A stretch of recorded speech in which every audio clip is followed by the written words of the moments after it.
जर उपग्रहाचा वेग अगदी योग्य असेल तर आपण हे निश्चित करू शकतो की गुरुत्वाकर्षणाचे बल नेहमी त्या वेगाच्या सदिशाला लंब असेल आणि मग अशा वेळी उपग्रह बरोबर गोल कक्षेत राहील आणि कारण गुरुत्वाकर्षण बल हे अभिकेंद्री बलाचं कार्य करेल. आपण हे आधीच्या व्हिडिओमध्ये पाहिलं आहे. आता या व्हिडिओमध्ये आपण काय करणार आहोत की ग्रहांच्या कक्षा कशा असतात हे समजून घेऊ आणि केप्लरचे नियम समजून घेऊ. चला तर मग सुरुवात करूया. सर्वप्रथम आपण आपली पृथ्वी आणि सूर्य हे पृथ्वीचा उपग्रह आणि पृथ्वी यांच्याच सारखे आहे असं समजू शकतो. जर पृथ्वीचा वेग अगदी योग्य असेल तर सूर्याचं गुरुत्व बल हे पृथ्वीचं अभिकेंद्री बल बनेल आणि पृथ्वी ही सूर्याभोवती बरोबर वर्तुळाकार मार्गाने फिरेल. पण आता विचार करा की पृथ्वीवर जर सूर्य बल प्रयुक्त करत आहे तर पृथ्वीसुद्धा सूर्यावर बल प्रयुक्त करते का? काय वाटतं तुम्हाला? याचं उत्तर आहे हो, न्यूटनचा तिसरा नियम, क्रिया आणि प्रतिक्रिया बल. बरोबर. मग सूर्याचं सुद्धा त्वरण नको का व्हायला? बरोबर आहे, सूर्याचं त्वरण होतं, पण सूर्याचं वस्तुमान पृथ्वीपेक्षा फारच जास्त असल्यामुळे ते त्वरण अतिशय कमी असतं. मग या त्वरणामुळे सूर्य जरासा डगमगतो असं म्हणता येईल. समजा याचं अतिशयोक्ती करून मॉडेल बनवलं तर हे असं दिसेल पहा. सूर्य हा हलकेच डगमगत असताना पृथ्वी त्याच्या भोवती फिरते असं दिसतं.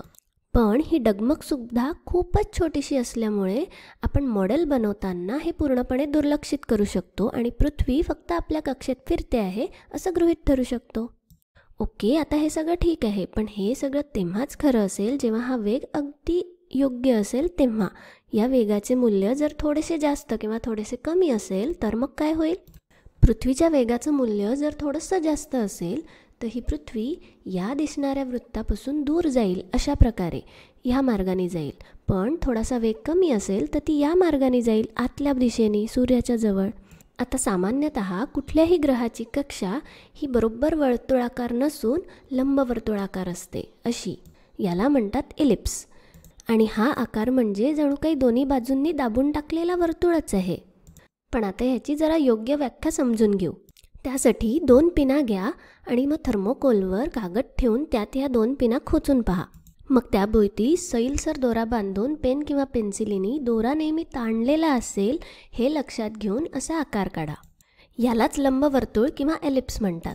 या पिन्स एकमेकांपासून दूर ठेवल्या तर आपल्याला जास्त दाबलेला गोल असा लंबवर्तुळ मिळतो. पण या पिन्स जवळ ठेवल्या तर जास्त गोलाकार लंबवर्तुळ मिळतो.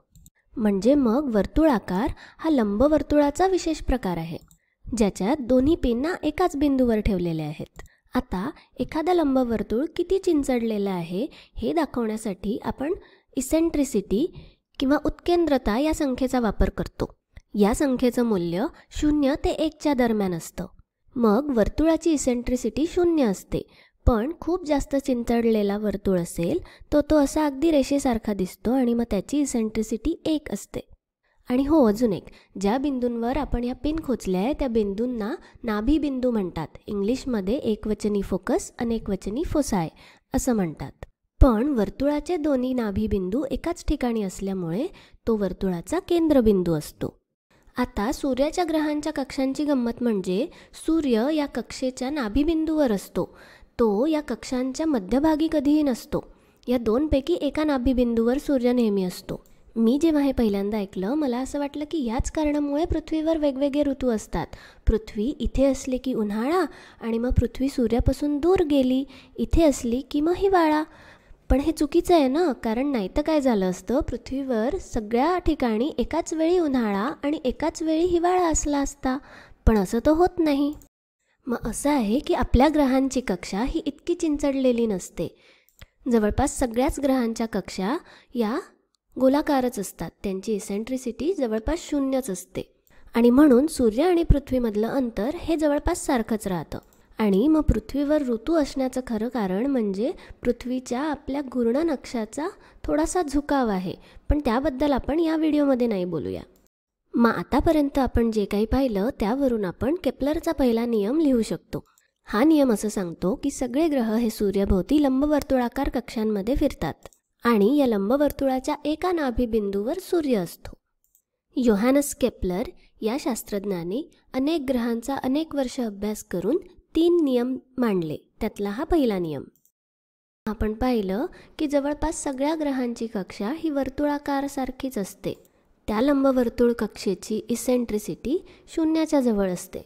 पण धूमकेतूसारख्या काही गोष्टींची कक्षा खरंच चिंचडलेली असते. ओके, आता पुढचा प्रश्न. ग्रह हे सूर्याभोवती फिरत असताना कक्षेमध्ये वेगवेगळ्या ठिकाणी त्या ग्रहाचा वेग सारखाच असतो की वेगवेगळा असतो? काय वाटतं तुम्हाला? आपल्याला माहिती आहे की वर्तुळाकार कक्षेमध्ये समान वेग असतो सगळ्या ठिकाणी, पण इथे कसं असेल बरं? इथे आपल्याला सध्या हे माहिती आहे की वेगाची दिशा ही कक्षेच्या स्पर्शिकांमधून असेल. ठीक आहे, हे आपण काढू शकतो. पण आपल्याला या वेगांचे परिमाण माहिती नाही, म्हणून या बाणांची लांबी मी मनात येईल तशी कमी जास्त काढली आहे. ओके, आता आपल्याला अजून एक गोष्ट जी माहिती आहे ती म्हणजे या दोनमध्ये जे गुरुत्वीय बल असेल ते सूर्याच्या दिशेने असेल, बरोबर? आणि आपल्याला माहिती आहे की सूर्याच्या जवळ असताना जास्त बल लागेल, दूर असताना कमी बल लागेल. त्यानुसार मी हे बाण काढले आहे. मग आता हे बघून आपल्याला वेगवेगळ्या ठिकाणी ग्रहाचा वेग कसा असेल हे सांगता येईल का? चला बघू.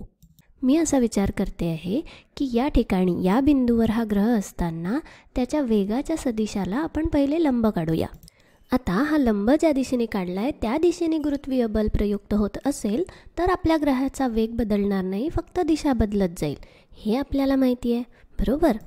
पण आपण इथे पाहू शकतो की या बलाची दिशा जराशी मागच्या बाजूनी आहे, म्हणून मग या बलामुळे या ग्रहाचा वेग कमी होईल. म्हणजे मग या बिंदूवरून पुढे जाताना ग्रहाचा वेग हळूहळू कमी होत जाईल. आता कक्षेमध्ये हा ग्रह वेगवेगळ्या ठिकाणी असताना त्याचा वेग कसा असेल याचा आपण अंदाज लावू शकतो. इथे व्हिडिओ थांबवा आणि तुम्ही स्वतः हे करून बघा. ओके, आता आपण हे एकत्र मिळून सोडवूया. या बिंदूवर सुद्धा वेगाला लंब काढल्यावर आपल्याला कळतं की हे बल जरा मागच्या दिशेने आहे, म्हणून इथे सुद्धा ग्रहाचा वेग कमी होईल. बरं, आता या बिंदूवर काय होईल? इथे वेग आणि बल एकमेकांना लंब असल्यामुळे इथे ग्रहाचा वेग बदलणार नाही. आता या बिंदूवर इथे काय होत आहे पहा. लंब काढल्यावर आपल्याला लक्षात येतं की बलाची दिशा ही वेगाच्या दिशेकडे झुकलेली आहे, म्हणजे मग वेग हा हळूहळू वाढेल. इथून पुढे जाताना ग्रहाचा वेग हा वाढेल. वा. आता इथेही तसंच बलाची दिशा ही वेगाच्या दिशेने झुकलेली असल्यामुळे इथे सुद्धा ग्रहाचा वेग वाढत जाईल आणि शेवटी या बिंदूतून जाताना ग्रहाचा वेग हा बदलणार नाही. तर मग आता या बिंदूवर वेग बदलणार नाही ग्रहाचा, हळूहळू तो कमी होत जाईल, कमी होत जाईल, कमी होत जाईल. इथे कमी होईल आणि मग इथून पुढे जाताना वाढत वाढत वाढत वाढत जाईल.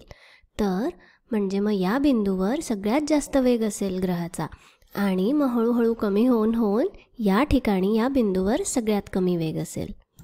मग आता आपण वेगाचे सदिश व्यवस्थित काढू शकतो. इथे सगळ्यात लांब, मग हळूहळू कमी होऊन इथे सगळ्यात छोटा आणि मग पुन्हा त्यांची लांबी वाढणार. मग आत्ता जे आपण बघितलं ते आपल्याला किती समजलं आहे ते पाहूया. समजा ह्या बिंदूवर पृथ्वी असतानाचा तिचा विचार करा. मग आता समजा 3 महिन्यांमध्ये ही पृथ्वी इथून इथपर्यंत पोहोचते. ठीक आहे, इतकं अंतर कापून पुढे जाते. आता कक्षेवरच्या दुसऱ्या एखाद्या बिंदूचा विचार करा, जसं की इथे या ठिकाणी समजा पृथ्वी आहे आणि इथून 3 महिन्यांचा काळ गेल्यावर ती पृथ्वी किती दूर पुढे सरकलेली असेल ह्याचा विचार करा. तुम्हाला काय वाटतं, ती एवढंच अंतर कापेल की यापेक्षा कमी कापेल की जास्त कापेल? इथे व्हिडिओ थांबवा आणि विचार करा. ओके, आता पहा, आपण बघितलं की सूर्याच्या दूर असताना वेग कमी असतो, पण सूर्याच्या जवळ असताना पृथ्वीचा वेग जास्त असतो. म्हणून मग या बिंदूवर पृथ्वी असताना इथून आपण जर 3 महिन्यांचा वेळ मोजला तर ती पृथ्वी जास्त अंतर कापते तेवढ्याच वेळात, 3 महिन्यात. मग आता गंमत पहा. समजा वेगवेगळ्या ठिकाणी ग्रह असताना आपण सूर्याला जोडणाऱ्या रेषा काढल्या तर हे जे क्षेत्रफळ आपल्याला मिळतं ते क्षेत्रफळ बरोबर या क्षेत्रफळा इतकंच असतं. मग यावरून आपण केप्लरच्या दुसऱ्या नियमाकडे येऊ शकतो. केप्लरचा दुसरा नियम असं सांगतो की ग्रहाला सूर्याशी जोडणारी सरळ रेषा ही समान कालावधीमध्ये समान क्षेत्रफळ व्यापन करते. तर इथे आपण 3 महिन्यांचं उदाहरण घेतलं आहे, पण हा किती पण काळ असू शकतो आणि अशा समान 2 कालावधींमध्ये समान क्षेत्रफळ व्यापलं जाईल. आणि हे असं का होतं याचं बरंच सारं गणित वगैरे न बघता मी तुम्हाला एक साधं कारण सांगते. याचं कारण असं आहे की ग्रह आणि सूर्य यांच्यामधलं जे बल आहे, जे गुरुत्वीय बल आहे, त्याची दिशा नेहमी सूर्याच्या दिशेने, सूर्याच्या केंद्राच्या दिशेने असल्यामुळे हे असं होतं. म्हणून खरं तर केपलरचा दुसरा नियम बघितल्यानंतर, त्याचा अभ्यास केल्यानंतर न्यूटनला आपला वैश्विक गुरुत्वाकर्षणाचा नियम मांडता आला होता. आता सगळ्यात शेवटी केपलरच्या तिसऱ्या नियमाचा विचार करूया. त्यासाठी सगळ्या ग्रहांकडे एकत्र बघूया. जवळपास सगळ्या ग्रहांची कक्षा वर्तुळाकारच आहे असं समजू आणि सूर्याच्या सगळ्यात जवळचा ग्रह त्याचा विचार करूया. मग आता हा ग्रह सूर्याच्या सगळ्यात जवळ असल्यामुळे त्यावर लागणारं सूर्याचं गुरुत्वीय बल सगळ्यात जास्त असेल, बरोबर? आता गुरुत्वीय बल जास्त असल्यामुळे गुरुत्वीय त्वरणसुद्धा जास्त असेल आणि मग गुरुत्वीय बल आणि गुरुत्वीय त्वरण जास्त असल्यामुळे या ग्रहाचा वेगसुद्धा जास्त असेल.